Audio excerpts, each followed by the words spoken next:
continuar con el debate, la primera pregunta que voy a hacer es esta. Bueno, luego de haber escuchado el contexto de la situación, entonces nos damos cuenta que primero hay una gran diferencia en cuanto a la educación y la contratación, sobre todo de los docentes en la parte privada y en la parte oficial, ¿sí? Yo lo que voy a proponer acá como primera pregunta es lo siguiente, tomen nota. ¿Sí? Bien, mencionen o cuáles, no, más bien lo voy a escribir así.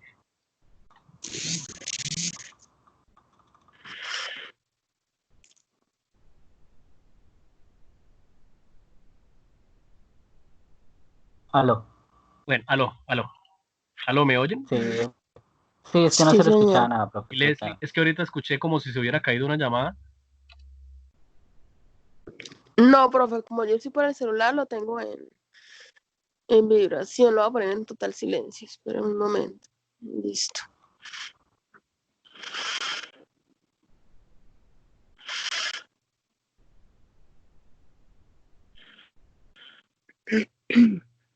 Bien. Ok, entonces la primera pregunta es, ¿cuáles son las ventajas de la contratación docente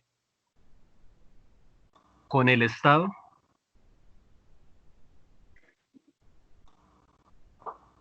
¿Y cuáles son las desventajas?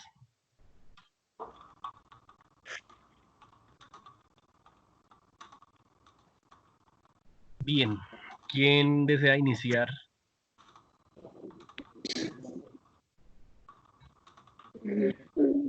Leslie, ¿podrías empezar?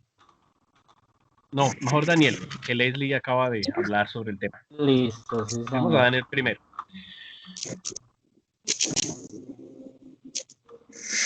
Pues una de las grandes ventajas que pienso que tiene la contratación docente a través del Estado es la estabilidad laboral que usted le permiten tener.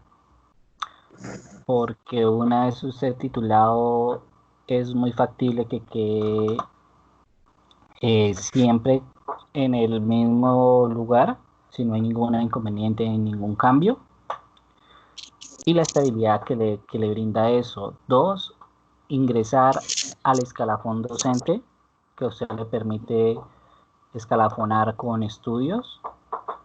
Eso me parece algo muy bueno, porque a medida de que usted, digamos, nosotros salimos licenciados en matemáticas, hacemos nuestra maestría, magíster, como se diga, y escalafonamos, hacemos un doctorado, escalafonamos, hacemos algún tipo, escalafonamos, y eso me parece algo muy bueno.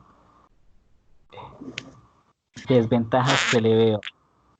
Aló. Sí. Perdón, es que se le escucha interruptar. Desventajas que yo veo. Una de las principales desventajas que yo veo es, digamos, el traslado, porque tengo en mi familia docentes que ya están con el Estado y por alguna razón se necesita trasladar, pedir un traslado de ciudad por X o Y motivo. Ha sido bastante complejo ese punto, porque generalmente lo niegan, tiene que ser una razón bastante de peso para poderlo hacer, y tiene que, digamos, a la ciudad donde se vayan a mudar, estar la plaza disponible para el cargo que él ejerce, que se ejerce actualmente, y eso generalmente es algo que no se da muy seguido.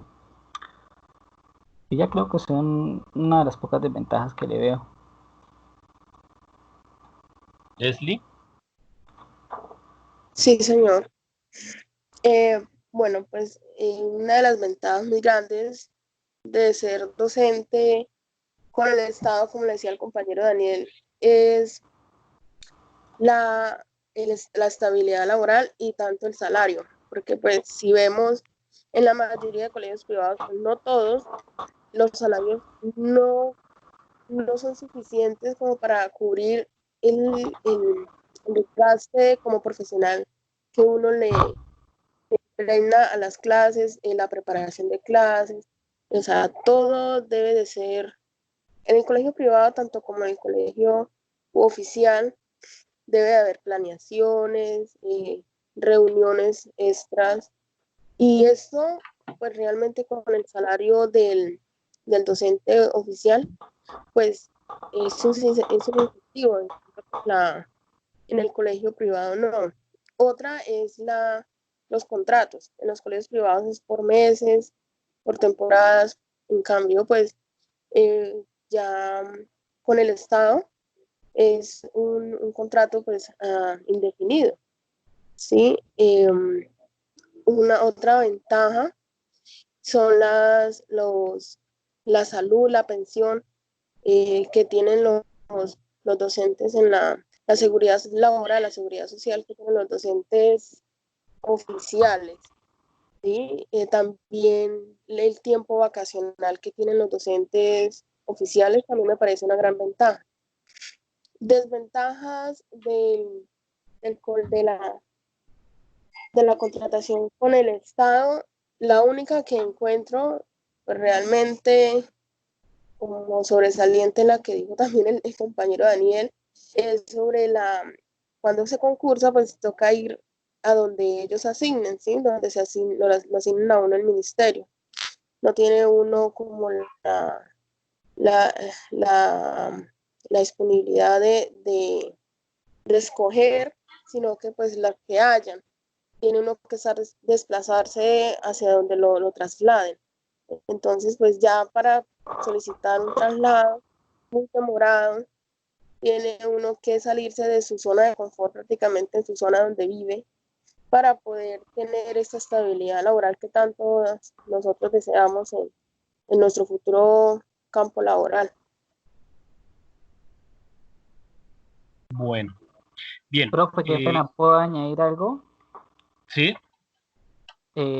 Con respecto a lo que está diciendo la compañera Leslie, no sé si ella, pues no quiero corregirla, pero en realidad usted cuando una persona se postula a un concurso, depende del tipo de concurso que usted se postule, nacional docente, con el Estado, porque lanzan distintos. Digamos, hace poco sé que hubo el concurso especial docente que era para docentes en posconflicto.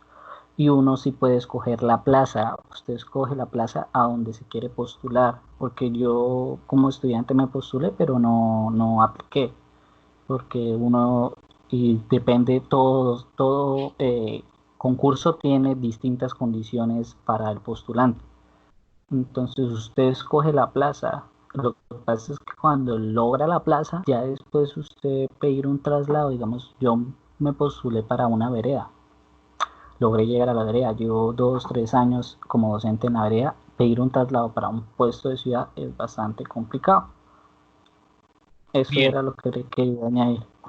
Sí, lo que dice Daniel es correcto. De hecho, cuando se hace el concurso docente hay unas plazas habilitadas en diferentes ciudades del país. Yo, por ejemplo, yo me presenté en el último que hubo, bueno, en el último que yo me presenté, o que me iba a presentar, pues decidí no presentarme, cambié los planes, me dediqué a la educación superior. Pero yo escogí irme para Itagüí porque me iba a ir a vivir a Medellín. Entonces, cuando es el concurso por primera vez, uno escoge el lugar, ¿sí? Ya después ocurre lo que dice Daniel, que elige eh, si quiere irse para algún determinado lugar, pues tendría que esperar la disponibilidad. Antiguamente, o no sé si todavía esté ocurriendo, porque hace mucho no me desentendí un poco de la parte de la educación pública, el manejo de las plazas y concurso. Lo que hacían antes era algo que se llama reubicación. Entonces ahí en el asunto de la reubicación sí ocurría, sí podía ocurrir eso que enviaban el profesor a un lugar lejano, ¿sí? Pero, pero bueno, ahorita para quienes quieran ingresar al sistema es el profesor o es el candidato quien decide a dónde postularse. Bien, es evidente, ¿no? Y esta es una de las razones por las cuales la educación en un país debe ser pública, debe ser algo que brinde el Estado, no solo porque es un derecho que se le debe brindar a la ciudadanía, sino por la parte contractual docente. En el sector privado, las instituciones pagan 10 salarios 10 meses de salario, algunos 11, ¿sí? Y sobreviven el 12º mes con la liquidación. En el sector público tienes los 12 salarios correspondientes al año, más las vacaciones, más las primas, ¿sí? Tiene un resto de garantías que en cuanto al sector privado, en comparación con el sector privado, pues lo supera ampliamente. El escalafón para el sector privado también considera los estudios, también tiene en cuenta las maestrías, también tiene en cuenta los doctorados, eso también puntúa y eso también marca los salarios de las instituciones privadas. ¿Qué es lo que pasa? Que es muy difícil encontrar un magíster o un doctor en un colegio privado, porque primero, eh, pues ellos, conociendo su nivel de educación, pues no van a irse a un colegio, la mayoría a un colegio privado. Y el otro caso es que cuando llegan ese tipo de candidatos a un colegio privado, pues los salarios no son atractivos para el estatus de ellos, ¿sí? Es cierto que hay un escalafón, pero las instituciones privadas prefieren contratar un docente que dicte la misma asignatura por 1.700.000 que un doctor que les va a pedir más de 3 millones de pesos, ¿sí? Entonces, eso es lo que pasa con el sector privado. Otra razón por la cual es mejor y la educación en el país debe ser oficial, ¿sí? Debe ser una responsabilidad del Estado 100%. Bien, bueno, son dos preguntas. Y la segunda pregunta es, a ver, conocemos entonces la situación de Lucía, ¿cierto? Y esto más que pregunta, es una pregunta que va como a modo de sugerencia. Ustedes en el papel de Lucía, ¿cómo apoyados en los lineamientos y en los estándares básicos de matemáticas utilizarían utilizarían estos recursos para diseñar una estrategia pedagógica que le permita a mejorar esa situación mejorar la situación académica de los estudiantes? ¿Sí quedó clara la pregunta, no?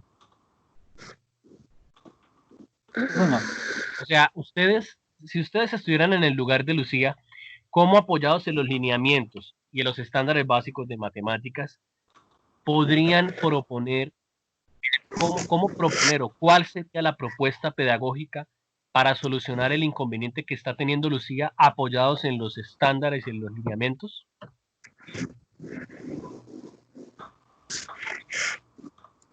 Entonces, vamos a escuchar a Daniel. pues yo personalmente plantearía una propuesta pedagógica didáctica, pero apoyándome en los recursos que cuento ahora. Como lo planteaba el caso de Lucía, Lucía no tiene muchos recursos didácticos y académicos por los cuales, y eso es una realidad que queramos o no admitir, la tenemos presente en la educación de nuestro país. Los profesores literalmente trabajan con las uñas, enseñan con lo que pueden, porque desgraciadamente en el sector privado no se ve tanto, pero generalmente también es así, tanto como en el sector público, están muy faltos de recursos. Literalmente usted ve en muchas partes del país los docentes ejerciendo con una pizarra de tiza debajo de un árbol. Y lo digo porque yo lo viví. Yo cuando estaba joven, yo vivía en el campo, yo me crié en el campo, y allá literalmente teníamos, era una especie de choza, una pizarra de tiza y la profesora que iba a darnos clases. Entonces, ahí es lo que nosotros tenemos que caer en cuenta, que no en todo lugar vamos a tener la calidad de recursos para ejercer nuestra labor de la mejor manera. Entonces, personalmente intentaría adecuar mi forma de enseñanza y plantear una estrategia pedagógica y didáctica con los jóvenes utilizando los recursos que tengo a la mano. Esa sería como yo lo plantearía.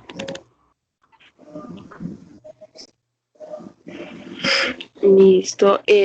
Profe, pues yo también utilizaría las herramientas pedagógicas y aprendidas como licenciada.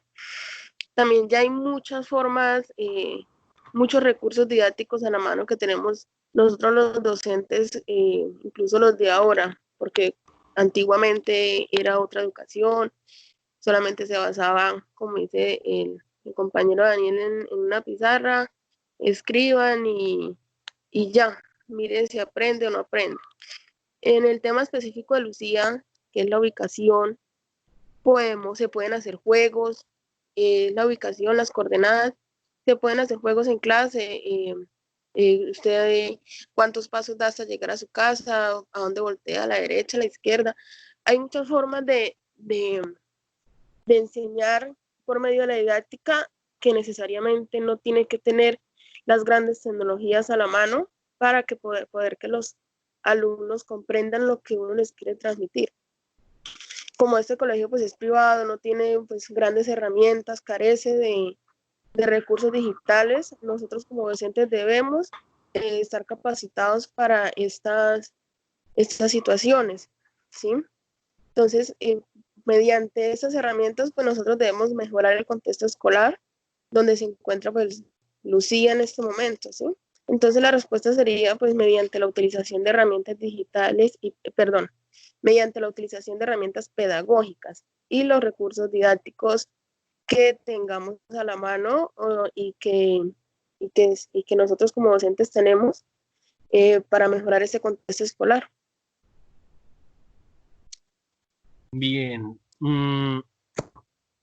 Bueno, la verdad, pues esperaba algo más concreto en cuanto a la propuesta por parte de los dos, pero bueno, miren, una cosa que puede ocurrir es lo siguiente. En la situación, ella planea bien lo que quiere realizar, trabaja los temas proponiendo estrategias como el uso de TIC, por ejemplo, el software, usar GeoGebra, es una herramienta que pues además de hacer de la clase algo diferente, pues busca como enfocarla a la relación que existe entre las matemáticas y la tecnología. Dice que en la situación de ella se cuenta con el tablero, el gráfico, los marcadores y borrador. Bueno, listo.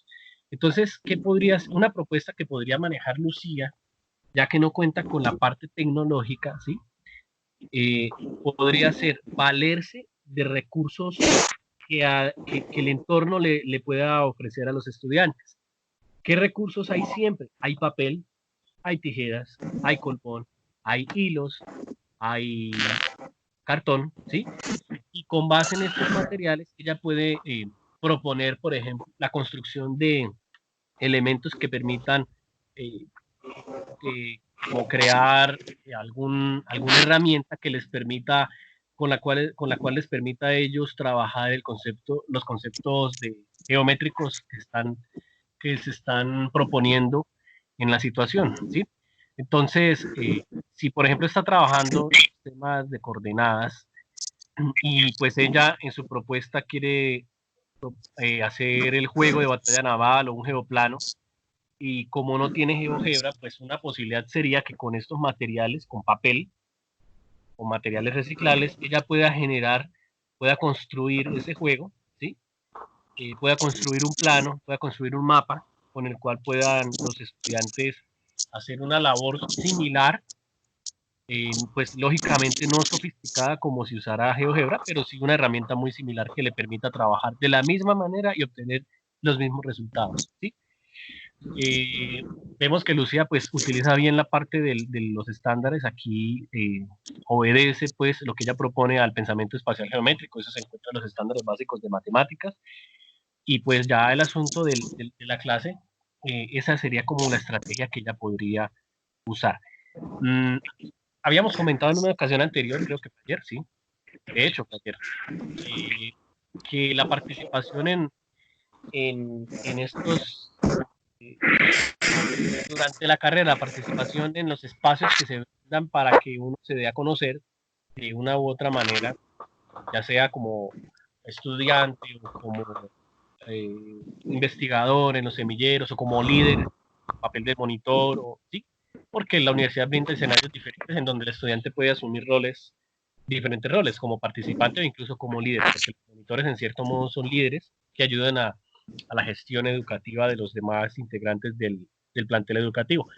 Entonces, aprovechar estos espacios da la oportunidad de darse a conocer con los profesores que son, en cierto modo, personas que lo pueden vincular, ayudar a vincular con instituciones. Les comentaba el caso de la UIS, por ejemplo.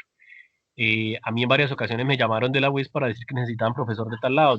Entonces, yo pensaba en que, pues bueno, yo hice parte del grupo EduMat, que es Educación Matemática, participar en eso, trabajé con ellos en monitorías, yo daba capacitaciones para olimpiadas matemáticas a estudiantes y a profesores, y pues esto, esto de ir por los pueblos de Santander haciendo esta labor con la universidad, de darme a conocer y sobre todo con los mismos profesores de la universidad, pues me dejó abierta esa puerta de tal manera que que si llegaban a necesitar un profesor en algún colegio privado de la ciudad, pues llamar a la escuela de matemáticas, contaban conmigo porque sabían de mi trabajo y porque ya tenía la experiencia para poder ejercer en la docencia. Entonces, no es determinante para graduarse, pero sí es un factor, es un plus que ayuda en la parte laboral, ¿sí? Yo recuerdo también que mi profesor de práctica, cuando yo estaba en la carrera, él me llamaba y me comentaba, mire, hay en tal colegio, en tal ciudad, pagan tanto, hay esto, le interesa, ¿sí? Cosas por el estilo, son como escenarios en los que uno no está de más, ¿sí? No está de más intentar aprovechar esa oportunidad siempre que se pueda. ¿Listo? Okay. Bueno, muchachos, Sí. el debate pues fue corto, pues se sugieren dos preguntas, la verdad pues el tema da para más. Yo espero que pues así como todo lo que han hecho en su ejercicio de práctica son experiencias que sirven para, para cuando ustedes ya estén en el ejercicio de la docencia, ¿sí? Yo recuerdo que yo estoy de docente, incluso de docente como graduado, como estudiante y como ya después graduado profesional. Llevo ya buenos años. Antes de terminar la universidad yo ya ejercía y todas estas cosas eh, son, son un aporte para que cuando ya estemos en el ejercicio recordemos cómo es, cómo lo que uno aprende realmente es necesario aplicarlo, cómo todo lo que uno aprende en la universidad sirve. Esto de los estándares, de los lineamientos, del diseño curricular, de todas estas cosas que uno ve que son en ocasiones asignaturas que generan algo de estrés, de carga, siempre sirven, siempre se utilizan, ¿sí? Siempre, siempre. No solamente somos transmisores de conocimiento. De hecho, el docente hoy no se prepara para transmitir conocimiento, sino para educar realmente, para formar una persona, ¿sí? Y toda esa parte de los documentos, las normas, pues aportan a que los nuevos docentes cumplan con ese perfil. Ya esa escuela antigua, tradicional, está quedando a un lado, ya eso es un pecado ser un profesor de esa escuela porque la educación no apunta hacia eso, la educación apunta más a considerar la parte humana, a involucrarlo con el medio ambiente, con la tecnología de manera responsable, trabajar la ética, ¿sí? Más que saberse los casos de factorización de memoria. Yo todavía soy de la época en la que aprendimos de memoria, ¿sí? Pero también al mismo tiempo que yo estaba estudiando, yo encontraba que aprender de memoria no tenía sentido. Entonces, eso y otras cosas que con el paso de los años uno va entendiendo hacia dónde apunta la educación, es lo que nos va a tener siempre vigentes y actualizados con el contexto que estamos viviendo. Ya después con el tiempo uno podrá mirar, yo por lo menos pasé he educado en todos los grados de escolaridad. Bueno, prejardín no. Ah, sí, prejardín sí, pero no era matemáticas, la parte preescolar. Pasé por la primaria, mi práctica fue en primaria, pero esa experiencia también cuenta. Y en secundaria, que ha sido la mayor parte de mis años laborales, pero ya ahorita estoy a nivel superior. Trabajo con educación superior, la parte profesional, y tecnologías, técnicas, y pues ya conozco en gran parte cómo funciona esto del sistema educativo, de la enseñanza, tengo la experiencia como para darles ese consejo. Además que no solo he trabajado en la parte virtual, sino que también presencial. Por lo tanto, esas cositas son las que yo les digo que son un plus, que en el momento de ustedes presentarse para una vacante, ese plus es lo que les va a dar a ustedes esa ventaja sobre los demás. ¿Sí? Entonces, muchachos, pues para terminar me queda decirles que se preparen, que aprovechen las oportunidades y que pues este ejercicio, a pesar de que es una labor difícil, no solamente por el hecho contractual, no solamente por el contexto nacional que vivimos desde el 90, pues porque realmente nosotros estudiamos y sabemos que a partir del 91, perdón, cuando aparecen algunas leyes, algunas normas, algunos políticos, pues la educación empezó a maltratarse no solo en la parte contractual, sino en la calidad, en los destinos de los fondos, en muchas cosas que ya conocemos y que pues han pasado casi 30 años viendo cómo padecemos con esas leyes que afectan a la educación. Hablo solo de la educación, hay otras cosas que se han afectado, pero pues, y la gente aún así no reacciona, ¿no? Casi 30 años con la educación maltratada y queremos seguir en lo mismo con las mismas personas y bueno, entonces esto de la educación, esto de ser docente también despierta ese pensamiento crítico que deberíamos tener todos realmente, pero pues el primero que puede aportar ese granito de arena para que las personas se eduquen somos nosotros los docentes. Y estos espacios de debate lo que hacen es eso, generar críticas constructivas, lógicamente, y no solamente quejarnos de lo que ocurre, sino proponer. ¿Sí? Y estas críticas, pues, lo que nos llevan es a reflexionar y a decir que hay cosas que tienen que cambiar por el bien de la educación. Y la educación es para todos, entonces, pues, estas críticas van a mejorar el bien de todos. Entonces, muchachos, que tengan una feliz tarde. Mi recomendación es para cada uno que apenas cerremos la llamada, descarguemos el video y subamos el link para darlo con el trabajo. El plazo para entrega del trabajo se extendió. Yo hablé con la profe Jenny por la situación que ocurrió con Leslie. Entonces creo que ese plazo se va a ampliar. Ustedes ahorita miran si el entorno está disponible e intentan subirlo por ahí. Si no, me comentan una vez para hacerle la observación a la profe Jenny y pedirle el favor de que nos habilite nuevamente el entorno para poderles recibir el trabajo. ¿Listo? Listo, sí, señor. Ok, Bueno, muchachos, que tengan una feliz tarde y que estén bien. Bueno, muchas gracias. gracias. Hasta luego. Igualmente. Hasta luego.